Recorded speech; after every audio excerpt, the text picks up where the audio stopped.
In our last unit, I argued that you have to use participative management, some form of participation, when you want to manage change. That when you want to move from one steady state to another, when you want to make an alteration in the work environment, get the people who are going to be affected by that alteration involved in the process. Now, that seems to make common sense to me, but it's very hard to do. This is a subject that really strikes home with me because as president of a small company, I spend a lot of my time making alterations, trying to improve the way things are done. And there's almost nothing that I do as the president that doesn't impact on someone else. I suppose I could change the pictures around on my office wall and that wouldn't impact on anybody, but even then I'm not so sure. A few years ago, I received a call from Inc. magazine informing me that my company, ODI, was one of their 500 fastest growing corporations in the United States. My first reaction was, that is terrific. Do we get a cup? Is there a plaque that I can put on the wall? And the person who called said, no, but you must get a lot of problems when you grow that fast. Boy, was he right. Whether your company's growing or your organization is shrinking, all managers are constantly finding that they spend most of their time managing change. And yet the frustration is that even when you try to make a small change, sometimes even a change that benefits your employees, you find out that they resist, that people don't appear to be rational all the time in the change process. Why is it that people generally seem to resist change? So, Sherry, how many copies do you have to do? Only about 50-ish. Hi, I'm glad I found you both. This won't take long, but I just found out this morning that some of you will be moving, and it'll take me a few days to figure out who's going to be where. Well, I was afraid something like this was going to happen. Hey, it's not a big deal. I mean, the new offices are only 50 feet down the hall. You can see them from here. What do you mean some of us are going to be moving? Who? Why? When? What are you so excited about? Now, I'll get back to you after the decision's been made. It's no big deal. Now, everyone just get back to work and stop worrying. I mean, it's not like you're being transferred to Alaska, you know. I wonder why he said that. That must be next, Get back to work? How? How am I ever going to get this report finished on time? Well, why would he be transferring us to Alaska? We don't even do business there. Why did those people react that way? Why do they seem so suspicious, so resistant? Were they being irrational? The point is they're afraid. See, change hurts people. At least they think it will hurt. There's a theory in psychology called the theory of psychological advantage. Human beings are always concerned about their own best self-interest. And those people just couldn't figure out what was going to be good for them in the change that management had in mind. Think about all the changes that have been done to you. Think of all the poorly managed change, and think of your own personal reaction. When management came down and said, do it this way. First of all, change hurts us socially. When you think about it, we work in work teams and groups and people together for years. I remember having a group of executives that I was working with in a seminar for a 2-week period of time. These were all senior managers. And we put them together in work groups. For 6 days, they worked in work groups, 10, 11 hours a day, going over cases and exercises. They got pretty tight with each other. On the 7th day, I brought them all together and said, let's change groups. You've been together for a week. Let's break into new groups for the next week. And they all rejected the change. They all refused. They were all senior executives. They were big boys and girls. They could say no, and they did. And I said, well, why are you resisting this simple change? And one of them said, well, it takes too long. And I said, no, it doesn't. It'll take 10 minutes. I'll just break you into new groups. And of course, what we finally got at was it takes too long to figure out who in the next group, the new group, was going to be the leader, the follower, the joker, and so on. They just didn't want to be bothered with that. And I pointed out to them they had been together for 6 days, and they were resisting change. But they would go back to their hospitals and their corporations and their businesses, and they would tell people who had been working together for 6 years, you, go to the 4th floor. And they wonder why someone who's yanked out of a social work group will be saying, but. That kind of change hurts socially.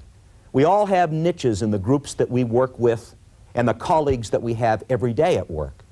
Change is also hurtful psychologically. If you come in with a new level of technology or a new way of doing things that will improve quality and productivity, keep in mind that a lot of people don't know if they can handle that. They haven't been often part of the process of determining what that technology is going to be. So when someone resists change because they look at that technology and wondering what it does, that resistance is rational.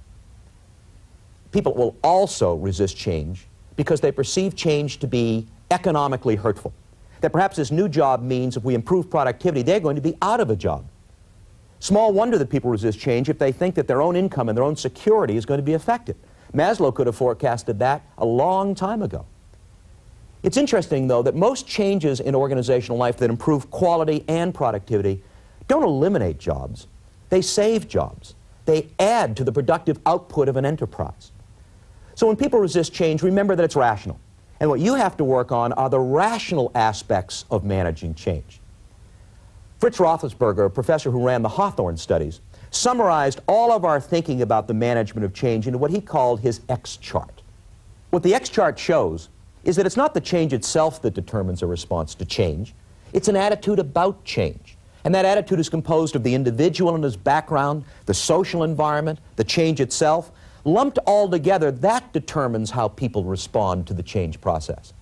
What you and I have to work on are the attitudes about change. Remember, change hurts. People are rational. I don't resist self-cleaning ovens or electric pencil sharpeners. I only resist the change that's going to hurt.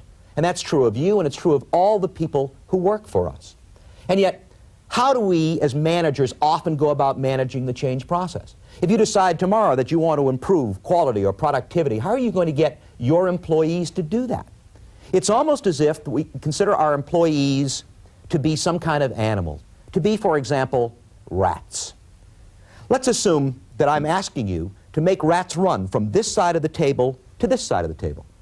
And I want you to make them run better, quicker, and faster than they've ever run before. How are you going to do that? Typically, most managers will get behind the rat to make it run.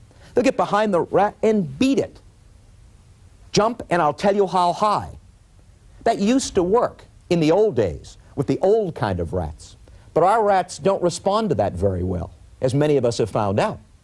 When we try to do that today, what happens is the rats resist. You can make them angry if you manage change without involving them in the process. There are more of them than there are of us. They could turn on us. They could do a number on us. If you keep beating on people to change without any rationale involved, without giving them any sense of participation, you can kill them. They can leave. Our rats, our employees, are very expensive. We have great investments in the people who work for us. Oh no, it's a far better economic exercise to at least get to the head of the rat, to examine things we can offer at the nose of the rat. Traditionally, all we've thought to be able to offer our employees in the change process is cheese. We'll give you a bonus. And we say to our employees or our rats, come on, run a little faster, run a little better, and we'll give you a little more. Come on, a little faster, a little better, we'll give you a little more. Come on, and so on and so on and so on. If you try that with your employees in mind, what happens is, after a while, you run out of cheese and you run out of steam.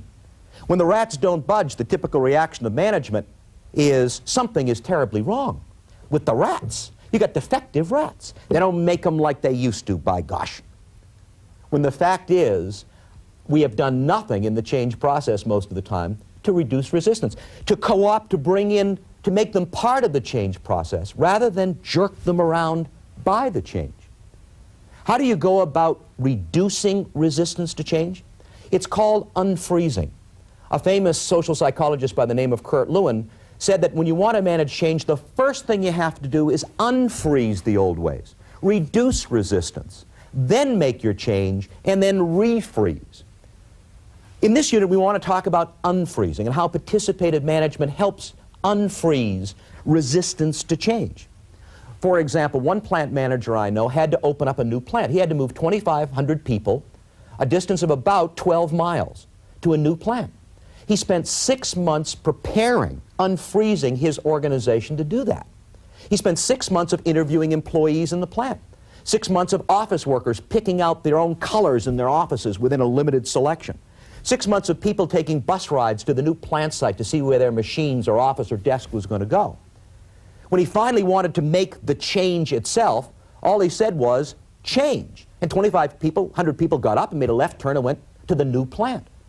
That didn't just happen. Any fool could say, change. For that, you don't need years of experience. He managed that change. He made it happen. Let me offer you a simple technique that will help you manage change with your work group if you want to improve quality or productivity and move from one state of performance to hopefully a better state of performance. The technique is very simple. It's called force field analysis. In fact, it's deceivingly simple, because all you really have to do to use it is to find a chalkboard or a flip chart or a napkin or a piece of paper, gather your people around that chalkboard or flip chart or paper, and draw a line. The line represents the problem that you want to work on. For example, a hospital administrator that I know that tried this for the first time wanted to work on the problem that he had a 48% turnover rate amongst his nurses. He was losing half of his nurses every year. What he really wanted, of course, ideally, was hardly any turnover rate. Now, most problems are dynamic. They move back and forth along some kind of scale. He could have, in theory, 0 turnover, 50% turnover, or 100% turnover. Why was his problem focused right here in the middle? If you imagine that these problems float back and forth, use your people to come up with the ideas, the forces that are driving it in both directions. For example, when he got his department heads together, 14 people in a room, who had hundreds of years, literally, of management and practical experience in that kind of organization, they had all kinds of ideas of what might be good and what might be bad. What were the positive forces driving the line towards 0? Well, they talked about the fact that their pay scale was very high. Relative to the other hospitals in town, they paid their people pretty well. They had their own nursing school. They came up with a half a dozen positive things that were driving them in the direction they want to go. Well, if all these things were so good, why did they have any turnover rate at all, he wondered. They also came up with a lot of negative things. For example, they pointed out that the location of the hospital wasn't so great. They pointed out that the physical plant of the hospital wasn't that great. They pointed out that there was no training program for brand new nurses who didn't go to the nursing school. They had a half a dozen things that were wrong, some of which they could do something about, some of which they couldn't do something about. So the first real advantage of force field analysis is it gets everybody together. It gives a good excuse for them to focus in on a problem that's of concern to you, the boss. Plus you get some very good ideas. Once they could eliminate the things that they couldn't do anything about, they couldn't move the hospital to a better location. So to heck with that. But what about the things they could do something about? Once they laid it all out, he was then able to delegate. He was able to say to his engineering people, if I could come up with some money from my budget, what can you do to come up with a nurse's lounge? He could talk to the director of nurses and the head of the nursing school and said, what can you do to come up with a better orientation program for our nurses? Come back next week with a budget, a calendar, and an action plan. Work with us. Tell us what you're going to do. And together that management team could reduce a 48% turnover rate down to a 28% turnover rate in less than a year. Together, every week, every time you meet, there's probably a different problem that you want to work on. But force field analysis is a very helpful way of identifying obstacles to change. It gets people involved in the process and allows us to work together on eliminating those obstacles. Now, the degree of participation varies tremendously. When you want to manage change from one state to another, it may involve nothing more than letting people influence a little bit so they have some control over that process, to the other extreme of just letting them handle the whole thing. Letting the monkey that we talked about earlier be their problem. In a classic study about managing change, in a pajama factory, employees were tested in 3 different modes of the change process. In one mode, management wanted to change the way the pajamas were folded because they had a new, more sleek-looking box. So they got a group of workers whose job it was to fold pajamas, and they said, here's the sleek-looking box. We want you to fold the left leg over the right leg, do it this way. And they told the workers to press on. Meanwhile, half the workers didn't show up the next day. Nobody was particularly interested. Quality was awful. In another experimental group, they decided to use a little participation. So they brought a representative from the employees and said, Martha, you tell them to fold the left leg over the right leg and do it this way with a little tissue paper. In that particular group, productivity wasn't bad. The employees did participate. They were there. Quality was all right. But in the third group, as an experiment, management decided to try something else that they never would have done if it wasn't an experiment. They went to a third work group, handed them the new box, tossed it to the group and said, how do you want to fold the pajamas? And they all caucused and they got together and they decided to fold the left leg over the right leg with a little tissue paper and do it this way. Everybody participated, productivity went up, quality and quality control was excellent, simply because it was their problem, their system. The change was controlled. It wasn't something that was done to them. They were part of the process. In this unit, we're going to pause now and give you a chance to practice force field analysis to get people to participate with you in the change process.